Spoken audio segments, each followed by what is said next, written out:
नमस्कार दोस्तों, कल का दिन उद्योगपति गौतम अडानी के लिहाज से एक बहुत बड़ा दिन था। जी हां, मगर जैसा कि उम्मीद की गई, तमाम मुख्यधारा के न्यूज चैनल्स ने एक एक खबर को दबा दिया। खबरें क्या थी दोस्तों, एक एक करके आपके स्क्रीन पर आएंगी।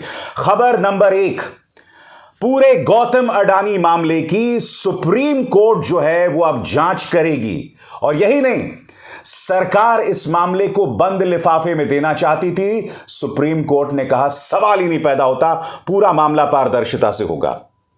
मुद्दा नंबर 2, अमेरिका के उद्योगपति जॉर्ज सोरोस ने प्रधानमंत्री नरेंद्र मोदी से सवाल किया है कि अडानी वाले मुद्दे पर वो पारदर्शिता से सामने आए। उनके इस बयान को भारतीय जनता पार्टी ने देश पर हमला करार दे दिया है।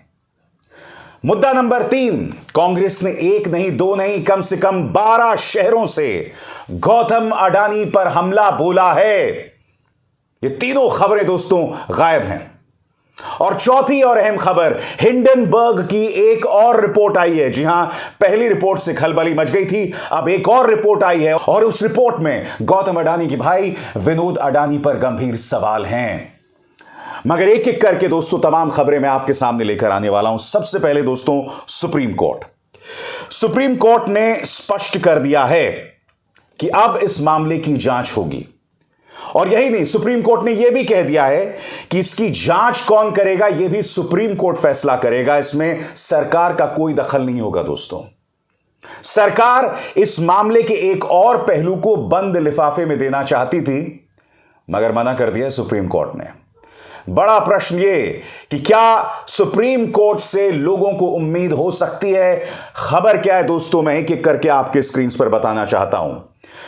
अडानी हिंडनबर्ग मामले से जुड़ी याचिका पर शुक्रवार को सुनवाई करते हुए सुप्रीम कोर्ट ने एक बहुत बड़ा फैसला लिया है। कोर्ट ने अडानी मामले में कमेटी बनाने का फैसला किया है, यह है बड़ी खबर। और इसकी नियुक्ति से जुड़े मुद्दे पर सुप्रीम कोर्ट ने फैसला सुरक्षित रख लिया है। इसका मतलब क्या हुआ दोस्तों? इसका मतलब यह हुआ कि इसके अंदर कौन कौन इसकी जांच करेंगे, यह फैसला सुप्रीम कोर्ट करेगा। सरकार का उम्मीद की जा सकती है कोई दखल नहीं होगी, क्योंकि जैसे ही सरकार की दखल होने वाली है दोस्तों, आप भी जानते हैं कि मामले का क्या होने वाला है।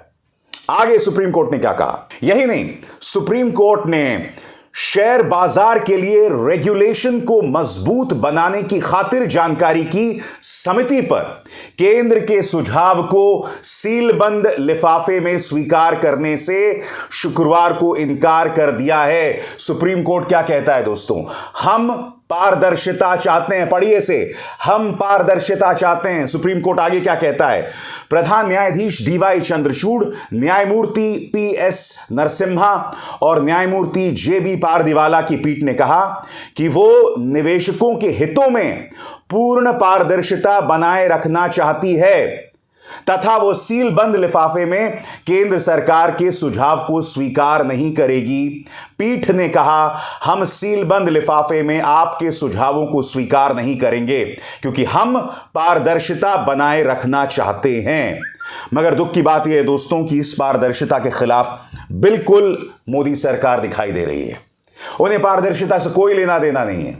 सुप्रीम कोर्ट में भी मामले को सीलबंद लिफाफे में ये आगे बढ़ाना चाहते थे, और जब इनके पास जवाब नहीं होता तब ये क्या कहते हैं कि अडानी के जरिए प्रधानमंत्री नरेंद्र मोदी पर सवाल, देश पर हमला है।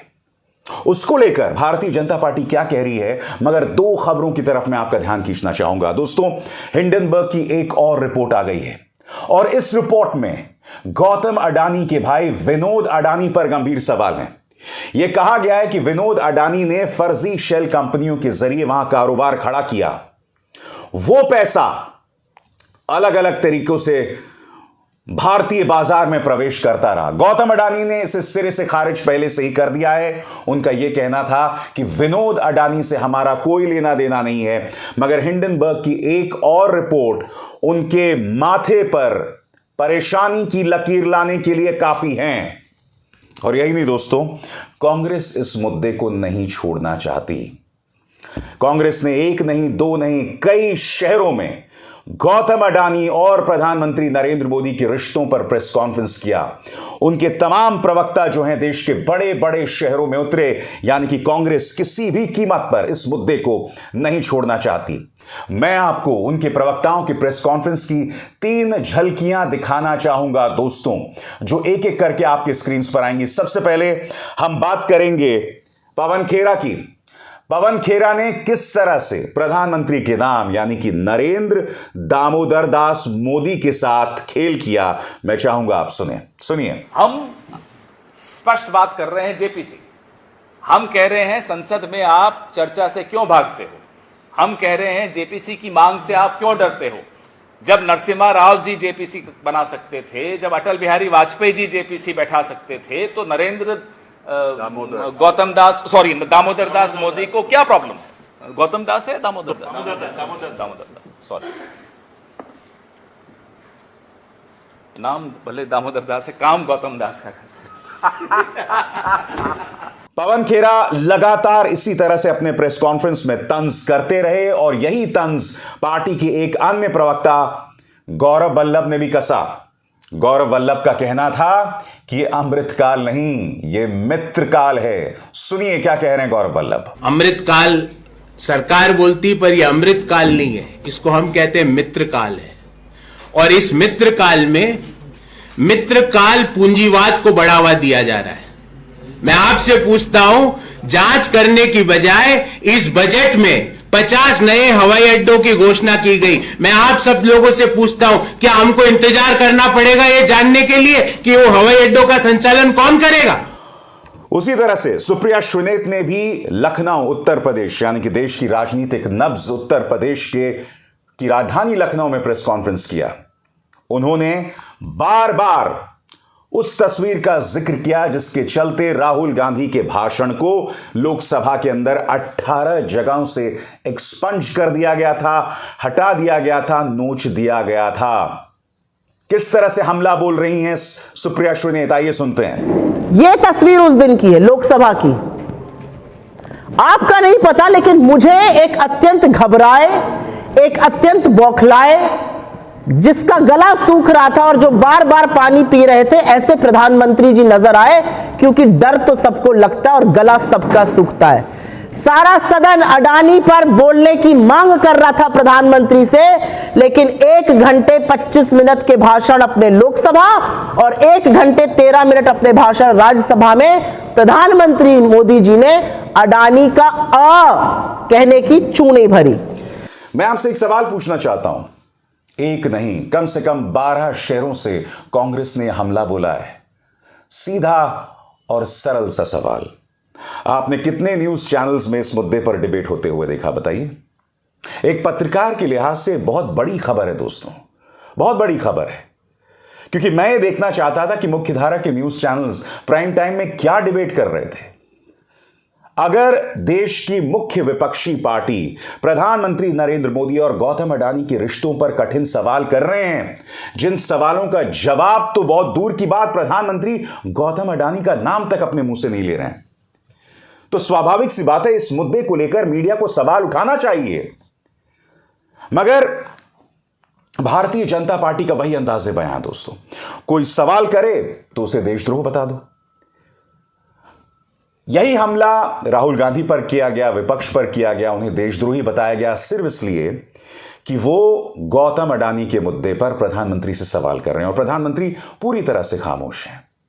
और अब मामला और गंभीर हो गया है। आपकी स्क्रीन पर जॉर्ज सोरोस, अमेरिकी अरबपति, इन्होंने गौतम अडानी के मुद्दे पर म्यूनिख में प्रधानमंत्री नरेंद्र मोदी से सीधे सवाल किए हैं। मैं आपको दोनों पक्ष सुनाने वाला हूं दोस्तों, जॉर्ज सोरोस क्या कह रहे हैं और उसके जवाब में बीजेपी क्या कह रही है। ये मैं आप पे छोड़ता हूं, सही क्या है ये मैं आप पे छोड़ता हूं कि जॉर्ज सोरोस ने जो सवाल उठाए हैं, क्या वो भारत पर हमला है।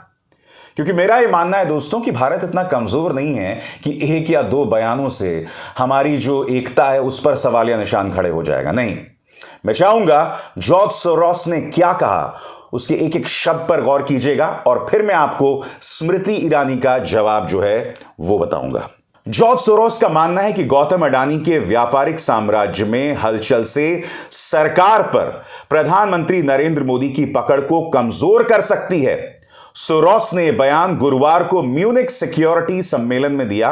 उन्होंने कहा कि भारत के प्रधानमंत्री नरेंद्र मोदी को अडानी ग्रुप के ऊपर लगे आरोपों पर विदेशी निवेशकों और संसद के सवालों का जवाब देना होगा। अब इस बयान को लेकर भारतीय जनता पार्टी कह रही है देश पर हमला है, यह देश को कमजोर करने की साजिश है। यानी कि एक अरबपति अपने एक छोटे से बयान से इस देश को हिला सकता है। मैं आपको बतलाना चाहता हूं कि जो बात यहां जॉर्ज सोरोस कह रहा है ये कोई नई बात नहीं है। यही सवाल राहुल गांधी ने संसद में किए थे, जिससे 18 जगहों से हटा दिया गया था। यही सवाल मल्लिकार्जुन खड़गे जो हैं वो राज्यसभा में खड़े होकर दे रहे थे। जब आपको याद होगा, जैसे ही उन्होंने हिंडनबर्ग रिपोर्ट कहा था, किस तरह से राज्यसभा के सभापति जगदीप धनखड़ खड़े हो जाते हैं और कहते हैं कि कोई कुछ भी रिपोर्ट कर देगा और हम उसकी चर्चा करेंगे। मैं आपको याद दिलाना चाहूंगा, यह देश लोकतंत्र है। एक लोकतंत्र इतने हल्के सवालों से नहीं हिल जाता। इस लोकतंत्र पर जब तक सवालों की जगह बनी रहेगी तब तक ये लोकतंत्र जो है मजबूत रहेगा। चाहे जगदीप धनखड़ हो, चाहे स्मृति ईरानी हो, चाहे प्रधानमंत्री नरेंद्र मोदी, उन सबको इस बात का ध्यान रखना पड़ेगा। जॉर्ज सोरोस ने आगे क्या कहा? अडानी पर बोलते हुए जॉर्ज सोरोस ने दावा किया कि मोदी और बिजनेस टाइकून अडानी काफी करीबी सहयोगी हैं और उनकी किस्मत आपस में जुड़ी हुई है। उन्होंने कहा कि अडानी पर स्टॉक हेरफेर का जब से आरोप लगा है, उनका स्टॉक ताश के पत्तों की तरह ढह गया है। मोदी इस विषय पर चुप हैं, लेकिन उन्हें विदेशी निवेशकों और संसद में सवालों का जवाब देना होगा। अब इसमें देशद्रोह क्या है? इसमें देश पर हमला क्या है? दरअसल जॉर्ज सोरोस ने एक और बात की है जिस पर भारतीय जनता पार्टी ने अपनी कड़ी प्रतिक्रिया दी, और वो बात क्या है आपके स्क्रीन पर। अपने बयान में उन्होंने आगे कहा है कि अडानी ग्रुप का मामला सामने आने से भारत की संघीय सरकार पर नरेंद्र मोदी का दबदबा काफी कमजोर हो गया है। सोरोस का मानना है कि अडानी मामले में उथल पुथल से देश में एक लोकतांत्रिक रिवाइवल हो सकता है। इसके जवाब में स्मृति ईरानी ने प्रेस कॉन्फ्रेंस किया। जी हां, स्मृति ईरानी जो खुद पर लगे निजी आरोप यानी सिली सोल्स के मामले पर खामोश रहती हैं, मगर उन्होंने प्रेस कॉन्फ्रेंस किया। क्या कहा उन्होंने, मैं चाहता हूं आप सुने। चाहे वो राष्ट्रपति अमेरिका के हों, चाहे वो यूके के प्रधानमंत्री हों, चाहे वो राष्ट्रपति फ्रांस हों, उन्होंने हिंदुस्तान और प्राइम मिनिस्टर मोदी की जो सराहना की कि उनके देशों में आज आर्थिक व्यवस्था को हिंदुस्तान के साथ समन्वय में हम लोग एक सृजन देख रहे हैं, एक नए भारत के निर्माण को देख रहे हैं। उस सराहना के बाद तिलमिलाहट जो है वो जॉर्ज सोरोस के इस एक स्टेटमेंट से सामने आती है। जॉर्ज सोरोस जैसे व्यक्ति चाहते हैं कि एक कमजोर देश हो, जिसमें कमजोर सरकार हो, जो उनके दिशा निर्देश अनुसार चले। ये नया हिंदुस्तान है, कमजोर नहीं है। जॉर्ज सोरोस कह रहे हैं लोकतंत्र का रिवाइवल। मैं आपसे एक सवाल पूछना चाहता हूं, इस देश में जब देश का मीडिया प्राइम टाइम में सरकार से सवाल करने के बजाय, लोगों के मुद्दे उठाने के बजाय जब लोगों पर ही निशाना साधता है, तो क्या आप उसे लोकतंत्र कहेंगे? जब इस देश के अंदर जजेस रिटायर होने के बाद सत्तारूढ़ भारतीय जनता पार्टी की मदद से राज्यपाल बन जाते हैं या राज्यसभा में प्रवेश कर जाते हैं या फिर एनसीएलटी का अध्यक्ष बन जाते हैं, क्या आप तब भी उसको एक स्वस्थ लोकतंत्र कहेंगे? बताइए। ये तमाम चीजें हुई हैं दोस्तों न्यायपालिका में, और इत्तेफाकन वो तमाम लोग जो रिटायर होने के बस कुछ ही लम्हों में या तो राज्यसभा चले गए या राज्यपाल बन गए या किसी सरकारी समिति के अध्यक्ष हो गए, इत्तेफाकन वो तमाम जजेस उन फैसलों का हिस्सा रहे हैं जिनसे बीजेपी को राजनीतिक फायदा हुआ है। ये महज इत्तेफाक हो सकता है।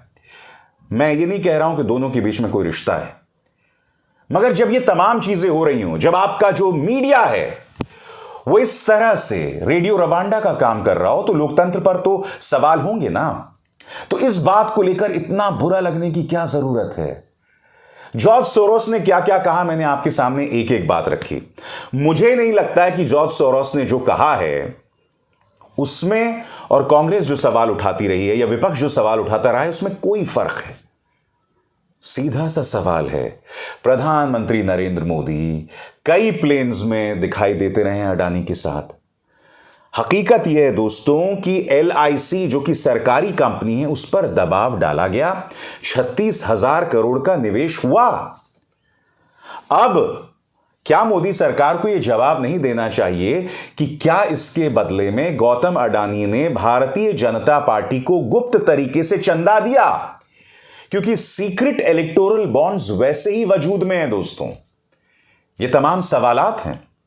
क्या इस सवाल का जवाब नहीं दिया जाना चाहिए कि GVK ग्रुप जिसके हाथ में मुंबई एयरपोर्ट का जिम्मा था, ऐसा क्या हो जाता है कि उस पर CBI की रेड पड़ती है, ED की दबिश होती है, फिर वो समझौता कर लेता है गौतम अडानी का और मुंबई एयरपोर्ट उन्हें सौंप देता है और रहस्यमय तरीके से अब से 1 महीने पहले जनवरी में CBI का केस भी हट जाता है। ये सवालात हैं दोस्तों।